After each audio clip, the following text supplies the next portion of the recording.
Recently, South Africa, the CABC, it has like 19 radio stations. They say they'll play 90% local music for South Africans. And you know, the news came and people were happy about it. They'll be listening to more South African music if you're in South Africa. So that means more royalties to the artists here. In Kenya, we have MCSK, which people are complaining about it on a daily basis. We had Elani came out and said, these guys are ripping us off. What do you think is the problem? What do you think the musicians should do to get this thing right, to get MCSK to pay them the correct amount? Allow me to say this. In 1982, Yeah. VOK came up with a policy that every song played in Kenya had to be Kiswahili or English. The lyrics had to be in Kiswahili or English. This was to fight the Congolese music, which was very popular then. You know what happened? Mbili Abel, who was very popular at that time, around 80, she had come here with the tabule, I remember, in 83. And I think around 84, she released a song in Lingala called Inakei Nairobi, and she released a Swahili version of the same, Twende Nairobi, Tumuimbie Baba Moi. It sold more than all the Kenyan songs combined. She went Kiswahili. Yeah. You cannot force people to listen to what they don't like. Our Kenyan musicians, most of them, don't even have Kenyan names to start with. They got names you can't know whether they are American or British. Yeah. Two, when they play their music, if you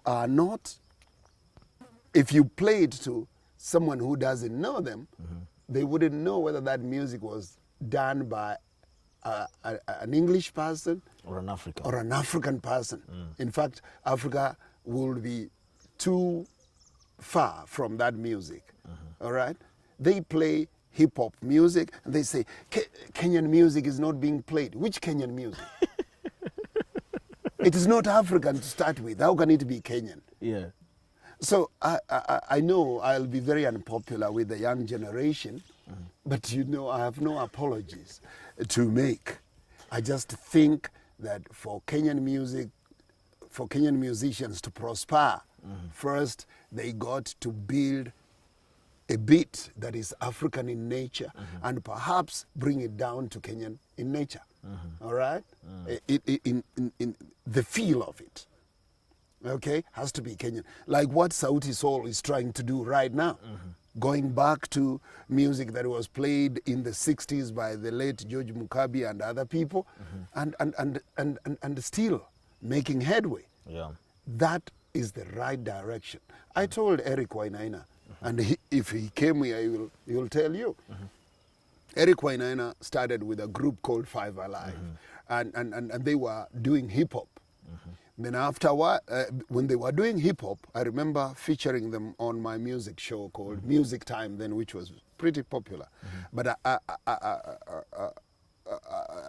the back of, you know, after, you know, their performance, I told Eric and his group of 4 other boys, I said, listen, guys, you know, this music doesn't have an African feel.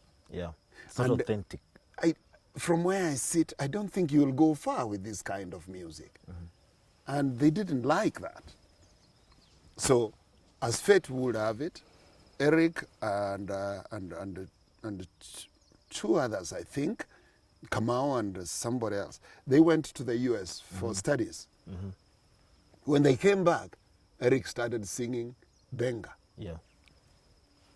But he has never gone on TV and said, The reason why I changed from hip hop to benga is because I went to the US and realized that hip hop has got its owners. Even when you do it well, you can't break into the American enclave. Leave it and do African music, because African music has got a huge market. That is why Yusundu is doing very well. Yeah. The late Franco released over 3,000 tracks. That's true. And they all sold out. So Miriam Makeba died at around 80 years, I think, doing African music. The guru of African music, African jazz, Manu Dibango, yeah. He still is a happy man. Hugh Masekela is a happy person. So why do you think you're going to come today and start doing LL Cool J music, yeah, and claim that you're going to make money out of it? I don't think it's possible, but hey, mtoto akililia wembe, Patie. mpe. Yeah. And if